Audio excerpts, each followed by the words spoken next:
Absolute resonance के इस episode की शुरुआत में हम देखते हैं कि जैसे ही लीलू और जियांग क्विंग सुनते हैं कि ये लूलैंड हाउस ही पावर का सोर्स है तो ये हैरान होते हुए कहते हैं कि लेकिन आखिर लूलैंड हाउस के अंदर ऐसी पावर कैसे हो सकती है। तो अंकल न्यूबिया बताते हैं कि जहाँ तक ये रेजोनेंस से आती है और भले ये सुनने में थोड़ा सा मिस्टिकल सुनाई देता है, लेकिन जब लूलैंड हाउस की स्थापना की गई थी तो इसके साथ ही ये चमत्कारी फॉर्मेशन भी बनाई गई थी, जिसकी वजह से ये दोनों ही एक दूसरे से काफी करीब से रिलेटेड हैं। और अगर दूसरे शब्दों में कहा जाए कि जितना ज्यादा लूलैंड हाउस स्ट्रॉन्ग होता जाएगा उतनी ही ज्यादा इसकी जो रेजोनेंस है वो भी स्ट्रॉन्ग होती जाएगी, जिससे कि लूलैंड हाउस हेडक्वार्टर को और भी ज्यादा बड़ी प्रोटेक्शन मिलेगी। और जैसे जैसे लूलैंड हाउस के लिए सिचुएशन खराब होगी तो ये उतनी ही कम रेजोनेंस को उन्हें दे सकता है और उतनी ही ज्यादा कमजोर पावर होगी गार्डिंग मिरेकुलस फॉर्मेशन की। और एक तरीके से मेरे इस बातचीत का यही मेन उद्देश्य था, क्योंकि इस मिरेकुलस फॉर्मेशन को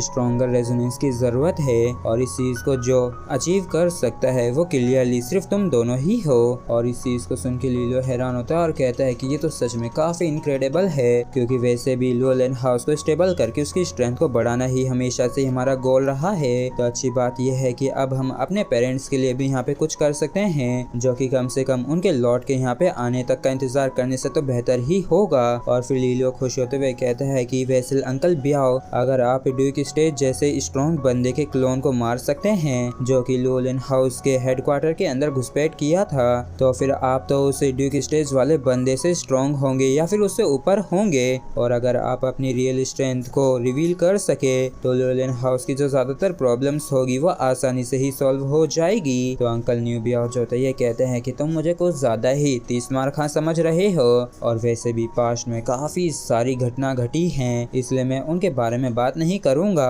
तुम्हें बस ये बात जानने की जरूरत है कि मैं बस किसी भी हाल में लूलैंड हाउस के हेडक्वार्टर को छोड़ के नहीं जा सकता हूँ, और जब तक एकदम जरूरी नहीं होता है तब तक मैं एक्शन भी नहीं लूंगा। और इस चीज को सुन के लीलो भी हैरान होता है और सोचता है कि हाँ ये बात तो सच है, अगर अंकल ब्याओ आराम से अपने मन मुताबिक एक्शन ले सकते तो लूलैंड हाउस की दुर्दशा ऐसी नहीं होती। और फिर ये सीरियस होते हुए कहता है कि अरे हाँ, इसके अलावा एक और मसला है कि वो जो ड्यूक स्टेज का कल रात को स्ट्रॉन्ग बंदा यहाँ पे आया था, तो आपको क्या लगता है कि वो किस फैक्शन से बिलोंग करता है। और तो और मेरे पेरेंट्स ने भी काफी सारी छोटी बड़ी तैयारियां कर रखी हैं, तो क्या आप जानते हैं कि ऐसा उन्होंने क्यों किया है। तो अंकल ब्याओ जो है बताते हैं कि वैसे तो मैं नहीं जानता हूँ कि कल रात को जो वो पावरफुल नोबल बंदा आया था वो किस फैक्शन से बिलोंग करता है, लेकिन जो भी हो उसके लिए अब भी काफी आसान होगा अपनी आइडेंटिटी को छिपा पाना। तो इस चीज को लेके मेरे पास कोई भी जवाब नहीं है, लेकिन एक चीज है जो कि एकदम निश्चित है कि हाल ही के कुछ सालों में वास्तव में यहाँ पे एक ऐसी मिस्टीरियस सी फिगर है जो कि लूलैंड हाउस को टारगेट कर रही है। और एग्जांपल के तौर पे कुछ महीने पहले की ही बात ले लो कि वो जो पई हाउ है उसने लूलैंड हाउस को बांट दिया था, तो पक्का उसके पीछे कोई तो है जो कि उसको बढ़ावा दे रहा है। तो लीलो जो होता है ये कहते हैं कि वो जो मिस्टीरियस बंदा है वो सच में काफी चालाक है। और जियांग क्विंग जो होती है ये कहती है कि अंकल ब्याओ, मुझे अभी एक और काफी इम्पोर्टेंट सवाल पूछना है, ये जो मिस्टीरियस बंदा था आखिर ये क्यों इस हद तक जाने के लिए तैयार है और इतनी सारी मुसीबतों को उठाने के लिए तैयार है, सिर्फ हमारे सेक्ट के सेक्रेट फ्लेम को डिस्ट्रॉय करने के लिए, जिससे कि लीलो के पेरेंट्स के लौट के आना और भी ज्यादा नामुमकिन हो जाए। तो अंकल न्यूबिया जो होते हैं ये कहते हैं कि मुझे लगता है कि अब तुम दोनों को इस बारे में बता देना चाहिए कि जो ली ताइजुआ और तैन ताई लैन है वो इस ग्रेट जिया के लोग नहीं हैं बल्कि एलियंस हैं। और इस चीज को सुन के ये दोनों ही हैरान होते हैं और कहते हैं कि क्या एलियन, क्या आपका मतलब ये है कि वो दूसरी कंट्री से थे, जिस पर अंकल न्यूबिया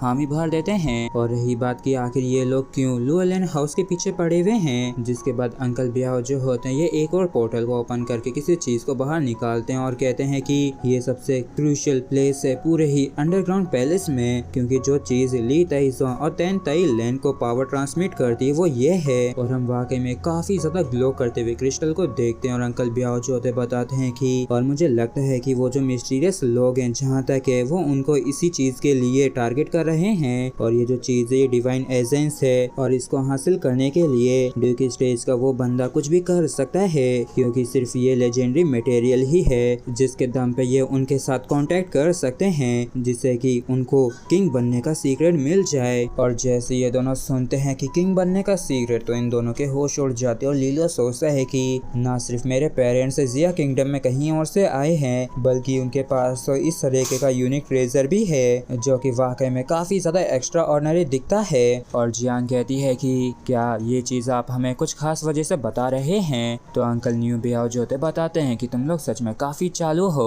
हालांकि मुझे डर है कि वो जो मिस्टीरियस सा बंदा था उसने इस गार्डिंग फॉर्मेशन के बारे में पता लगा लिया है, जो हाल ही के सालों में लोलैंड हाउस की दुर्दशा हुई है उसकी वजह से। और पिछले आधे साल में जो फॉर्मेशन है वो सबसे कमजोर स्टेज में आ गई है। और जब ये पूरी तरीके से कमजोर हो जाएगी तब शायद वो उस समय सीधे अंडरग्राउंड पैलेस में एंटर कर पाएंगे, जिसके बाद वो सबसे पहले ली ताइजुआन और तैन ताइलैंड की जो लाइफ फ्लेम्स है उनको बुझा देंगे और डिवाइन एसेंस जो है उसको हथियार लेंगे। और अगर मैं ईमानदारी से कहूँ, एक बार जो ऐसा हुआ तो मैं उन लोगों को नहीं रोक पाऊंगा। और जैसे लीलो सुनता है कि सिर्फ आधा साल ही बचा है तो इसके काफी तगड़े वाले होश उड़ जाते हैं। और अंकल ब्याओ जो होते हैं कहते हैं कि तो मैं बस उम्मीद ही कर सकता हूँ कि इस समय के दौरान तुम लोग इसे स्टेबलाइज हो और लोलैंड हाउस की जितना हो सके उतनी ज्यादा स्ट्रेंथ को बढ़ा सकोगे, क्योंकि सिर्फ इसी तरीके से हम समय आने पे आराम से जवाब दे सकते हैं और रिस्पॉन्ड कर सकते हैं। और इस चीज को सुन के लीलो और जियांग जो होते ये दोनों ही एक दूसरे की तरफ देखने लगते हैं। और लीलो कहता है कि सच में ये तो काफी ज्यादा जल्दबाजी है और लगता है कि मुझे सांस लेने का भी मौका नहीं मिलेगा। और जियांग कहती है कि अंकल बी आओ, आपको ज्यादा चिंता करने की कोई जरूरत नहीं है, क्योंकि वो लोग सीधे कोई बड़ा एक्शन लेने की हिम्मत नहीं करेंगे, बल्कि उनको भी डर होगा कि बड़ी फोर्सेस जो हैं वो इस चीज को नोटिस ना कर लें और टॉप फोर्सेस को इस बारे में कुछ भी पता चले, ऐसा वो कुछ भी नहीं करेंगे। और जाहिर सी बात है कि हमारी जो टॉप प्रायोरिटी है वो लोलैंड हाउस की स्ट्रेंथ बढ़ा के इसे और भी ज्यादा स्ट्रॉन्ग करने में मदद करने की है। और फिर अंकल बियाओ जो होता है खुश होते हुए कहते हैं कि मैंने ये जो तुम्हें सारे सीक्रेट्स बता दिए हैं तो मुझे काफी राहत महसूस हो रही है। और लीलो कहते हैं कि आपको इस बारे में मुझे पहले ही बता देना चाहिए था। तो अंकल बियाओ जो होते है इसके मजे लेते हुए कहते हैं कि चलो मान लो अगर मैं तुम्हें ये पहले भी बता देता तो तुम क्या ही कर लेते। तो लीलो जो होता है ये कहता है कि कुछ भी नहीं और प्लीज मुझे इस तरीके से घूरना बंद कीजिए। तो अंकल न्यू बियाओ जो होता है तुरंत ही सीरियस होते हुए कहते हैं कि यंग लॉर्ड, वैसे तो लोलैंड हाउस का ये जो मैटर है काफी अर्जेंट है, लेकिन आपका जो लाइफ स्पेन है उस पर भी ध्यान देने की जरूरत है। और जैसे ही अंकल न्यू बियाओ ने ये बात कही होती तो लीलो को एक काफी तगड़ा वाला झटका लगता है और इसने बिल्कुल भी एक्सपेक्ट नहीं किया था कि अंकल न्यू बियाओ कुछ ऐसा बोल देंगे। और जैसे जियांग क्विंग लाइफ स्पेन वाली बात सुनती तो हैरान होती और कहती है कि क्या लाइफ स्पेन, आखिर क्या बात चल रही है? तो अंकल न्यू बियाओ भी हैरान होते हुए कहते हैं कि क्या तुम नहीं जानती हो, क्या इसने तुम्हें इस बारे में नहीं बताया है? तो लीलो जो होता है पीछे से हाथ जोड़ते हुए अपनी दर्द भरी आवाज में कहता है कि आपने काफी कुछ बता दिया है तो अब आप अपना मुंह बंद कर सकते हैं। लेकिन तभी जियांग जो होती चिल्लाते हुए कहते कि लीलो, क्या तुम ये चीज मुझे क्लियरली एक्सप्लेन करोगे? तो लीलो जो होता है अपना सिर खुजाते हुए कहता है कि असल में ये कोई बड़ी बात नहीं है और वैसे भी पहले मेरी जो एम्प्टी रेजोनेंस की प्रॉब्लम थी उसको सॉल्व करने के लिए मैंने बस एक छोटी सी ही कीमत चुकाई थी। मतलब कि मुझे जो मेरी रेजोनेंस की पावर मिली है इस वजह से मेरे पास सिर्फ 5 साल ही बचे हैं। और जैसे ही जियांग क्विंग सुनती है कि लीलो के पास बस 5 साल ही बचे हैं तो इसको काफी तगड़ा वाला झटका लगता है और ये सच में कुछ ही बोलने की हालत में नहीं रह जाती है। और इसको इतना हैरान देख के लीलो कहते हैं कि अरे तुम ज्यादा चिंता मत करो, ये चीज सिर्फ टेम्परेरी ही है, क्योंकि अगर मैं किसी तरीके से ड्यूक स्टेज पे 5 सालों के अंदर एंटर कर सका